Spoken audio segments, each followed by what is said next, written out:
Yes, our paywall has a loophole in that if you are referred to via Twitter or Facebook, we'll let you in without doing an increment. So our general model is 5 clicks free.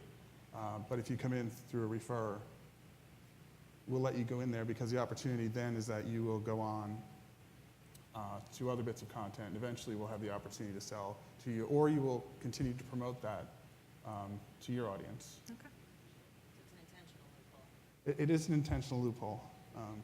I don't want everybody to set up Twitter feeds now at The Economist so they can get it for free.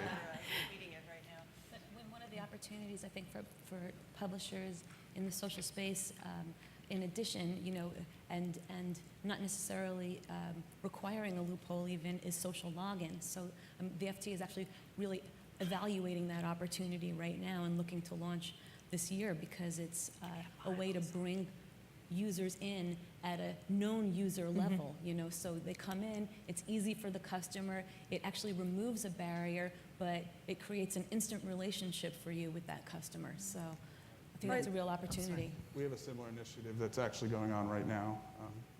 Our developers are coding away at it. I think for us, we're in a different place altogether because we're free digitally, just as we're free in print. What we struggle and constantly worry about is that sort of balance between authenticity and spam in the social network. Our social team are similar to Eric's, are tweeting, are posting, but at what point does it become intrusive and become too much? Because that's not the primary purpose for why consumers are in those spaces. And so for us, that's a live issue at the moment. We haven't resolved it, but more is maybe not the best answer in this space. We found that initially as well, where it was, oh great, we can post, and then there is a point at which it is enough, but not too much, and that you're going to get, you'll see your drop off. Yeah, I think that's why there's a really important role to be played for like communities editors and communities managers. We've added roles like that to the FT over the last year, and that has really helped us to cultivate new audiences and create that interaction with them, but monitor it at the same time. So there are people who are really accountable and making sure that they own that relationship and watching where those drop-off points are so that it only works to the advantage. Sometimes you get, this sounds terrible to say this is lucky, but sometimes the opportunity is there. The London riots back in August, our social teams really were working 24/7, blogging, tweeting, interacting with people who were in the communities who were affected by that, sharing advice, and then almost republishing back into the print edition the next day with obviously not communing with those who were rioting, but certainly with those who were affected. So that's an outstanding example, but then you've got to retrench back a wee bit because the opportunity's passed. And go ahead. We have over 1 million Facebook fans on BBC News, but I'd say the more prominent social engagement would come on some of our bigger franchises like Doctor Who and Top Gear, where we have millions and millions of fans. And I'd say that in the social space in general, I think one of the kind of things that people are talking about now is how do you really measure effectiveness? Because you could spend limitless resources, monitoring communities, blogging, et cetera, but practically speaking, resources aren't limitless. So you have to find out kind of, I think a new ROI mentality is going to come into that space, and there's some agencies starting to look at it, and we're certainly starting to look at it and try to see where you're really getting the bang for the buck. It does seem like we've seen a couple ways. One, getting to know the customer a little better. Two, the marketing component. I think everyone sees that. But one thing Eric mentioned is that content creation component as well, especially with some of these very informed brands. And in your case, obviously, the content creation aspect came in large play.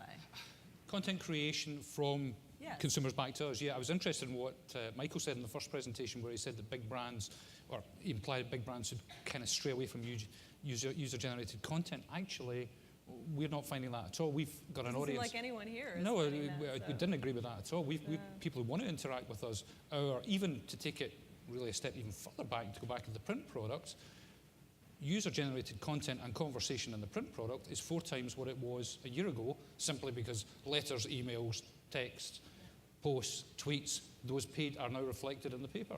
So yeah, of course, there's a huge opportunity for people to derive content to us. But however, we do have to moderate that in terms of editorial standards and obviously for legal reasons too. You know, I would just mention that there are great tools now becoming available through companies like BetaWorks where, you know, you can create that engagement and you can moderate the engagement as publishers. That's important, but you can also track it so you can see, well, when are particular subject matters the most important and the hottest, and when are people responding to them, and you can take advantage of those ebbs and flows simply by, you know, implementing inexpensive software systems. It's amazing what's out there right now and the opportunity for publishers. All right, so we're coming close on the end of our time. I'm not sure how that happened so quickly, but I know. But I just want to touch on one more point before we maybe take a question or two. So we hear a lot about media companies diversifying their revenue streams, you know, moving away from a simple, you know, advertising supported or subscription supported or just those two revenue streams. How are you looking at monetizing your brands or generating revenue beyond the traditional publishing models? Go ahead. Well, we can talk about mobile. Yes, but, let's yeah. do that. Well, let's do that. So yeah, I mean, it's you got to be where people want to consume news and media. So mobile is a very big piece of it. I think it's still you know, evolving in terms of the ability to monetize in the same way as, for example, desktop. But Are you usage, monetizing mostly through advertising, through? yeah, we're obviously not subscription based. So I mean, we take the same thing for us digitally. It's a mobile-first digital publishing strategy. yeah. But in terms of moving beyond that, and to your point, Michelle, we've had goes at doing all sorts of brand extensions, non-publishing things, which have all worked to some extent, but not been massive drivers, hence our current wide-ranging strategic reviews. But it's about, for us, moving that online, or moving our print audience online, and finding where we can transact with them. And that could be through e-commerce. But you've got to have the right, why should people buy something from us as a media brand if we have no expertise in that field, to strategic partnerships. And, you know, one of the things that I think is quite interesting is that whole conversation that's been going on for some time now about brands seeing themselves as content producers. So retailers seeing themselves as content brands, not as retailers. And while these companies have enough to invest in the resources themselves, sometimes they too don't have the authority to speak to the audience in the way that we do, and perhaps there's partnership opportunities there. So there's a distinction that you made that I think is really interesting in the world of the FT right now, because we are, you know, first and foremost a news organization, and an authoritative one at that.